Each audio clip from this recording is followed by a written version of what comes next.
नमस्कार दोस्तों, मैं अंकुर उपाध्याय स्वागत करता हूं आप सभी का आपके अपने YouTube channel share market analysis में।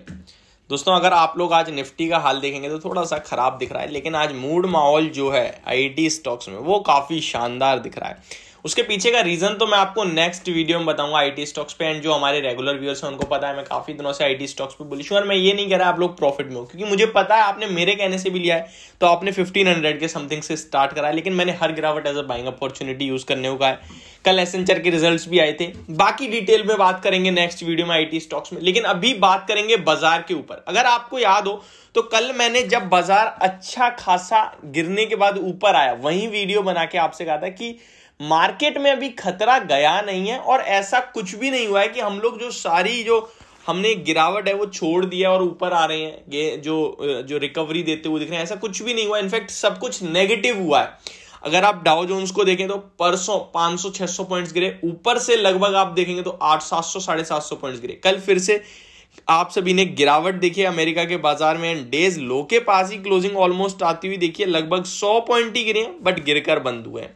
काफी वॉलेटाइल सेशन रहा कल के सेशन में। अमेरिका के बाजार में भी जिगजैग एंड लास्ट में एट द एंड कहीं ना कहीं लोअर एंड पे ही बंद हुए। पूरे अगर मार्केट देखें ग्लोबली तो सारे के सारे कहीं ना कहीं आपको लाल दिखेंगे। इनफैक्ट एक ऐसी इंडाइसिस नहीं है जो हरे निशान में हो, सारे Nikkei, Straits Times, Hang Seng Taiwan, Kospi, सेटको, तो सारे के सारे लाल निशान में। यहाँ पे सबसे ज्यादा गिरावट अगर मैं ढूंढने की कोशिश करूं तो लगभग कॉस्पी में 2% के समथिंग की है, बाकी 1% के नेस्डेक भी गिरा है। तो ओवरऑल देखा जाए तो मार्केट में गिरावट है। रीजन वही रेट हाइक्स का है, और रेट हाइक्स उतने खराब नहीं थे। 75 बेसिस पॉइंट मार्केट मान के चल रहा था, लेकिन कमेंट्री अच्छी नहीं थी दोस्तों।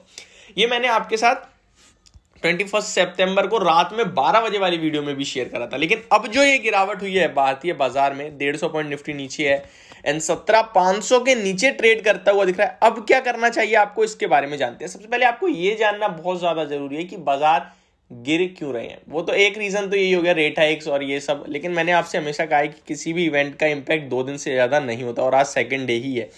अब बात करते हैं सेकंड और मेन प्रॉब्लम की। दोस्तों, अगर आप देखेंगे तो डॉलर इंडेक्स 20 साल के हायर लेवल्स पे पहुंच गया है, और अगर रुपए की बात करें तो लाइफ टाइम लो पे है। आज तो 81 का लेवल भी तोड़ दिया है रुपए ने, तो ये बहुत ही ज्यादा खराब।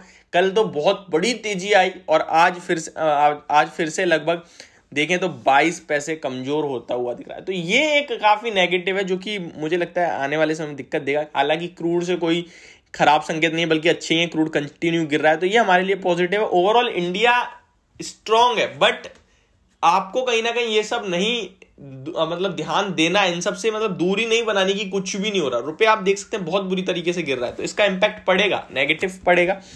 अब हमारे भारतीय बाजार में भी रेट हाइक्स आएंगे, ठीक है, उसके बाद कैसा इंपैक्ट होगा देखने वाली बात है। लेकिन अब मैं आपके लिए निफ्टी पे लेवल्स देने वाला हूं। दोस्तों, सबसे इंपॉर्टेंट लेवल तो जो है वो 17,300 का है क्लोजिंग बेसिस पे।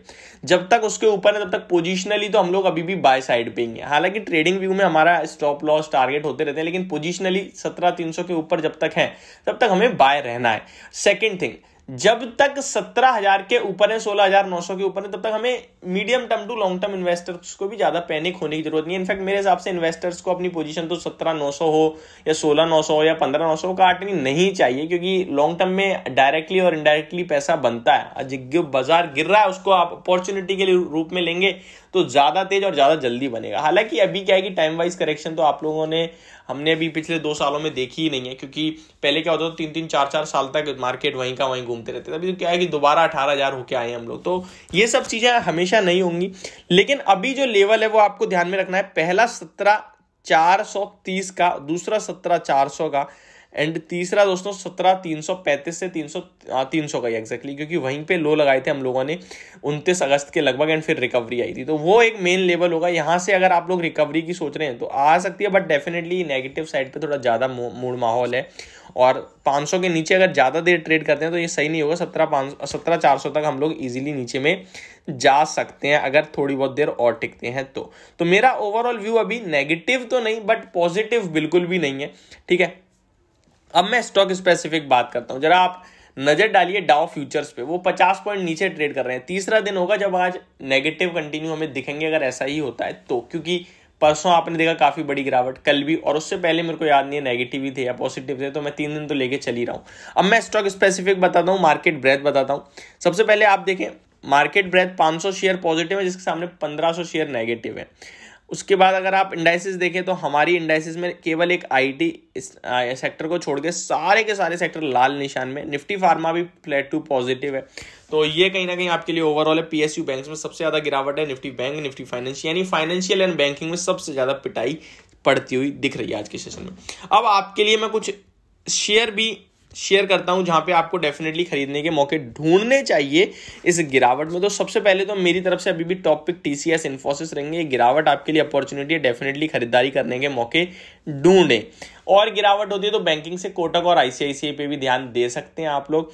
एफएमसीजी से जुबिलिएंट फूड मुझे अच्छा लग रहा है इस समय, क्योंकि 600 के ऊपर जब तक टिका है तब तक कहीं ना कहीं 700 रुपए तक जाने की तैयारी है। जो भी डिप आती है वो खरीदने का मौका होगा। टाटा स्टील में आज बहुत बड़ा मेगा मर्जर हुआ है, जिसकी डिटेल मैं आपको अगली किसी वीडियो में दूंगा आज के सेशन में। तो बने रहिए चैनल के साथ। अभी के लिए इतनी अपडेट काफी आई थी। तो ये थी मेरी पूरी वीडियो मार्केट को लेकर। होप आप लोगों को समझ में आई होगी। Thank you so much for watching this video. Have a great day guys.